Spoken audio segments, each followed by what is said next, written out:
फिर से लेकर आ चुके हैं आप लोगों के लिए इस वक्त की सभी ताज़ा और बड़ी खबरें। एक एक कर आपको सारी खबरों की जानकारी देंगे आज देश दुनिया में क्या कुछ हो रहा है। दरअसल दोस्तों, सबसे पहली जो बिग ब्रेकिंग निकल आ रही, पूरे बंगाल में मोदी के पोस्टर हटाने का आदेश। जी हाँ, बड़ा झटका बंगाल चुनाव आयोग की तरफ से, इसके बारे में आपको विस्तार से बताएंगे। वहीं पर दूसरी बिग ब्रेकिंग में हम आपको बताएंगे दोस्तों, किसान नेता राकेश टिकैत की आर पार की लड़ाई। बोले अगर जी हाँ, अगर बॉर्डरों को खाली कराने का दुस्साहस किया तो इसका अंजाम भुगतेगी भाजपा की सरकार। इसके बारे में आपको विस्तार से बताएंगे। वहीं पर अगली बिग ब्रेकिंग में हम आपको बताएंगे। जी हां, दरअसल दोस्तों आप लोग बता दें, कलेक्ट्रेट के बाहर किसानों का भयंकर प्रदर्शन। जी हां, दरअसल आप लोग बता दें, अब किसानों के ऊपर जो झूठे मुकदमे लगाए गए थे, उसके बाहर कलेक्टर ऑफिस के बाहर जमकर हंगामा किया है किसानों ने। इसके बारे में आपको विस्तार से बताएंगे। वहीं पर दोस्तों अगली बिग ब्रेकिंग में हम आपको बताएंगे। जी कोर्ट ने लगाई मोदी सरकार को फटकार। बोले दूसरे देशों को वैक्सीन बेचने को है, लेकिन अपने लोगों को लगाने के लिए नहीं, अपने ही देश के लोगों को। इसके बारे में भी आपको विस्तार से बताएंगे। वहीं पर दोस्तों अगली बिग ब्रेकिंग में हम आपको बताएंगे। जी दरअसल दोस्तों आप लोग बताते हैं, अखिलेश यादव का बड़ा ऐलान। बोले अगर सत्ता में आए तो ईवीएम को ही हटा देंगे। जी हाँ, यानी कि दोस्तों ईवीएम की जो बात है वो कहीं ना कहीं अब सही साबित होती हुई दिखाई दे रही है। इसके बारे में भी आपको विस्तार से बताएंगे। वहीं पर दोस्तों अगली बिग ब्रेकिंग में हम आपको बताएंगे। जी हाँ, दरअसल आप लोग बता दें, चुनाव आयोग के होर्डिंग हटाने के फैसले से भाजपाइयों को बड़ा झटका लगा है। जी हाँ, इसके बारे में भी आपको विस्तार से बताएंगे। तो सारी खबरें एक एक कर देंगे। फिलहाल खैर चलिए बढ़ते हैं सबसे पहली और सबसे बड़ी खबर की ओर। दरअसल दोस्तों आप लोग बता दें, किसान मुद्दे को लेकर मोदी सरकार घिरती चली जा रही है। आप लोग बता दें, कलेक्टर ऑफिस के बाहर किसानों ने जमकर हंगामा किया। दरअसल ये हंगामा दोस्तों जो ट्रक ट्रॉली जो किसानों के अवैध ढंग से हथिया लिए गए हैं, और उसको लेकर जो यहाँ पर किसानों ने जमकर पदयात्रा निकाली। किसानों के कहना है कि फिलहाल उनके ट्रैक्टर और ट्रॉलियों को अवैध ढंग से हिरासत में लिया गया। और दोस्तों ये सबसे ज़्यादा यूपी में हुआ। जी हाँ, आपको बता दें, अभी तक किसानों के न जाने कितने ट्रैक्टर और ट्रालियों को जब्त कर लिया गया। इसी के साथ साथ जो किसानों के ऊपर झूठे मुकदमे दायर किए गए, और न जाने उनके ऊपर कौन कौन सी धाराएं लगा दी गई हैं जो कि उन्होंने किया ही नहीं है। अब इसको लेकर दोस्तों किसानों ने भयंकर प्रदर्शन किया कलेक्टर ऑफिस के बाहर, जहाँ पर उनका कहना है कि फिलहाल उनकी ट्रैक्टर ट्रालियों को छोड़ा जाए। जी, और जो झूठे मुकदमे लगाए जाए उनको भी हटाया जाए। इसको लेकर किसानों ने जमकर हंगामा किया है। दोस्तों आपको बता दें, फिलहाल किसान जो है वो अपनी बात पर अड़ा हुआ है। किसान जो यहाँ पर किसी के सुनने को तैयार नहीं है। उसको सिवाय तीनों काले कानून वापसी के और किसान को कुछ नहीं चाहिए। किसानों ने ये बड़ा ऐलान करते हुए साफ कर दिया कि फिलहाल इन तीन काले कानून को सरकार को वापस लेना ही होगा। अगर सरकार ऐसा नहीं करती तो इसके आगे का सरकार को भुगतना भी होगा। जी हाँ दोस्तों, आपको बता ले, लगातार सरकार जो है वो घेरे में आती जा रही है। एक तरीके देखा जाए तो किसान मुद्दे पर तो कुछ ज़्यादा ही घिर चुकी है सरकार, और इस चीज़ को झुटलाया नहीं जा सकता कि फिलहाल जो केंद्र की मोदी सरकार है वो लगातार कृषि कानूनों को लेकर घिरती चली जा रही है, और किसान मुद्दा जो बन जो है दोस्तों वो अब कहीं ना कहीं बहुत आगे जा चुका है फिलहाल। खैर चलिए हम बढ़ते हैं एक और अगली बिग ब्रेकिंग की तरफ। बता दोस्तों अगली जो बड़ी खबर निकल कर आ रही, किसान नेता राकेश टिकैत का बड़ा ऐलान। बोले किसानों को हटाने का दुस्साहस ना करे सरकार। दिया दरअसल दोस्तों आप लोग बता दें, तीनों कृषि कानून को लेकर राकेश टिकैत ने सरकार को चेतावनी दे दी है। उनका कहना है कि वो 40 लाख ट्रैक्टर के साथ संसद की तरफ कुंज करेंगे।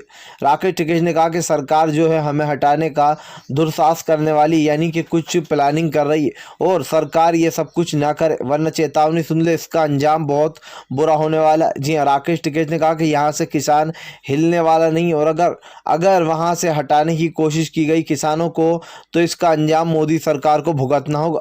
यानी कि दोस्तों कृषि कानूनों को लेकर फिर से एक बार जो है यहाँ पर सीधा सीधा राकेश टिकैत चमकाते हुए नजर आ रहा है मोदी सरकार को। उन्होंने साफ कर दिया कि फिलहाल अगर किसानों के साथ दुस्साहस किया गया, उनको ज़बरदस्ती हटाने की कोशिश की गई, जैसे कि हमने दोस्तों शाहीन बाग में देखा था, जब बहुत कम लोग बचे थे क्योंकि कोरोना की वजह से सब उठ गए थे, और वो भी इस देश के लिए ही उठे थे, लेकिन उसको भी एक गलत तरीके से प्रेजेंट किया गया था कि वहाँ पर भीड़ कम हो गई। जबकि सच्चाई ये थी कि सबसे हाथ जोड़ के अपील की गई थी सरकार की तरफ से कि आप कोरोना में हट जाएं, और वरना कोरोना फैल जाएगा। तो इसको चलते सब लोग हट गए थे, लेकिन जब भीड़ कम हुई तो शाहीन बाग के सारे टपरे वगैरह तोड़ दिए गए थे।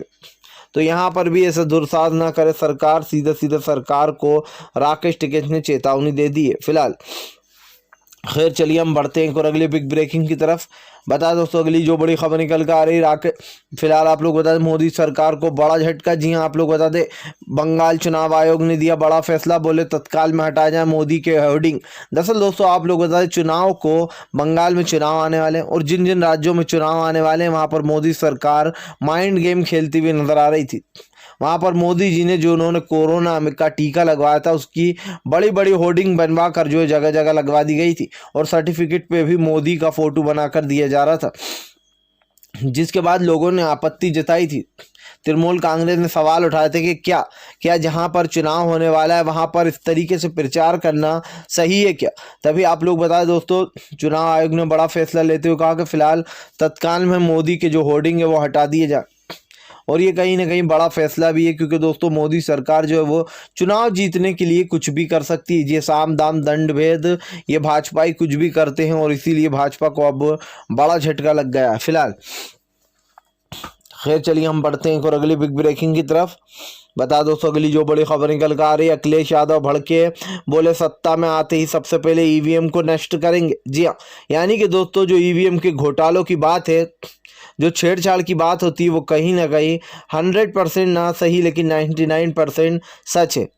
अब इसको लेकर दोस्तों अखिलेश यादव ने बड़ा ऐलान कर दिया। उनका कहना है कि फिलहाल जैसे ही सत्ता में आएंगे सबसे पहले ईवीएम को उखाड़ कर फेंक देंगे। जी हाँ, ईवीएम को लेकर अखिलेश यादव ने बड़ा बयान दिया। उनका कहना फिलहाल ईवीएम में काफ़ी घोटालेबाजी होती है और ऐसे में हम सत्ता में जैसे ही आएंगे हम ईवीएम को ही उखाड़ कर फेंक देंगे, यानी कि ईवीएम का पूरी तरीके से सफाया करने की फिराक में दिखाई दे रहा है अखिलेश यादव फिलहाल। खैर चलिए हम बढ़ते हैं एक और अगली बिग ब्रेकिंग की तरफ। बता दोस्तों अगली जो बड़ी खबर निकल कर आ रही फिलहाल कोर्ट ने लगाई मोदी सरकार को जमकर फटकार, बोले दूसरे देशों में कोरोना वैक्सीन बेचने के लिए है लेकिन अपने ही देश में वैक्सीन नहीं लगाई जा रही। जी हाँ, दरअसल दोस्तों आप लोगों बता दें वैक्सीन के मामले लगातार जो कोरोना के मामले हैं वो बढ़ते जा रहा है। इसको लेकर अब सुप्रीम कोर्ट ने जो यहाँ पर मोदी सरकार को फटकार लगा दी है। उनका कहना है कि फिलहाल दूसरे देशों में आपको बेचने के लिए कोरोना की वैक्सीन है लेकिन अपने ही देश की जनता को लगाने के लिए वैक्सीन नहीं है। और दोस्तों उन लोगों को लगाई जा रही है अभी भी वैक्सीन जो कि 60 और 70 के पार है, वो भी दोस्तों अभी कुछ ही लोगों को लगी है। सबसे ज़्यादा सरकार पे जो सवाल उठ रहा है वो यही कि सरकार ने कहा था कि सबको वैक्सीन फ्री मिलेगी, लेकिन कौन है दोस्तों वे जिसको फ्री वैक्सीन मिलेगी। खुद सोचिए, सवाल उठ रहे हैं कई कि सरकार ने उन राज्यों में वादा किया था जहाँ जहाँ चुनाव आ रहे थे। याद होगा दोस्तों आपको बिहार में लोगों को लालच देने के लिए कहा गया था कि आपको फ्री कोरोना वैक्सीन मिलेगी और 19 लाख नौकरियां मिलेंगी। ना तो बिहार में 19 लाख नौकरियां मिली, ना ही जो दोस्तों कोरोना की वैक्सीन मिली, बल्कि और बड़े बड़े घोटाले अलग हुए हैं बिहार में वैक्सीन के नाम पर। जी हाँ, एक ही नाम पर न जाने कितने नंबर चढ़ाए गए। मध्य प्रदेश में भी ये खुलासा हुआ था अभी वैक्सीन के आगे दोस्तों एक जैसा नंबर और एक ही नाम की लाइन बनी हुई थी, जिसके बाद एनडीटीवी ने ये बड़ा खुलासा भी किया था। उसके बाद नीतीश का झूठ सामने आया था जहां पर झूठे नाम लिखे जा रहे थे कि इनको वैक्सीन लगा दी गई है। तो ये जो घोटाले हैं बड़े पैमाने पे जो पैसा गपचियाते हैं लोग, इनके राज खुलते ही रहते हैं फिलहाल खैर चलिए हम बढ़ते हैं एक और अगली बिग ब्रेकिंग की तरफ। बता दोस्तों अगली जो बड़ी खबर निकल कर आ रही फिलहाल ममता बनर्जी का बड़ा ऐलान, बोले सत्ता में आते ही सबसे पहले जो है यहाँ पर इस देश के लिए, जी हाँ, यहाँ के नागरिकों के लिए काफ़ी कुछ करेंगे। दरअसल दोस्तों आप लोग बता दें कि ममता बनर्जी बहुत सारी योजनाएं चलाती हैं, चाहे इधर सम्मान निधि योजना हो किसानों की, उधर ममता बनर्जी भी किसानों के लिए बहुत कुछ करती हुई नजर आती हैं। अब ऐसे में दोस्तों अभी किसान नेता राकेश टिकैत ने भी बड़ा ऐलान किया था कि वो बंगाल में जाकर जो यहाँ पर धरना प्रदर्शन करेंगे और बंगाल में जो है यहाँ पर जाकर ज़बरदस्त तरीके से किसानों को जागरूक करेंगे। इसी को लेकर मोदी सरकार पूरी तरीके से पस्त हो चुकी है। सरकार के पास दोस्तों कोई और अब विकल्प बचा नहीं है, या तो वो किसान की बात माने या फिर वैसे भी वो सत्ता से बाहर तो हो गई है। क्योंकि अब की बार जिस तरीके से किसानों ने भुगता है दोस्तों, इससे पहले कई सरकारें आई लेकिन हमने ये नहीं देखा जो अब के साल हुआ है।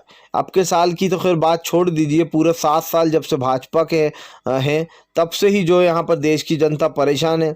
आपको कल मैंने बताया था कैसे जो यूएस की संस्था ने कैसे खुलासा किया, जो भारत की रेटिंग है जो आज़ादी की वो कम हो गई, कि लोगों की अभिव्यक्ति की जो आज़ादी की भाजपा बात करती थी वो पूरी आज़ादी छीन ली गई है।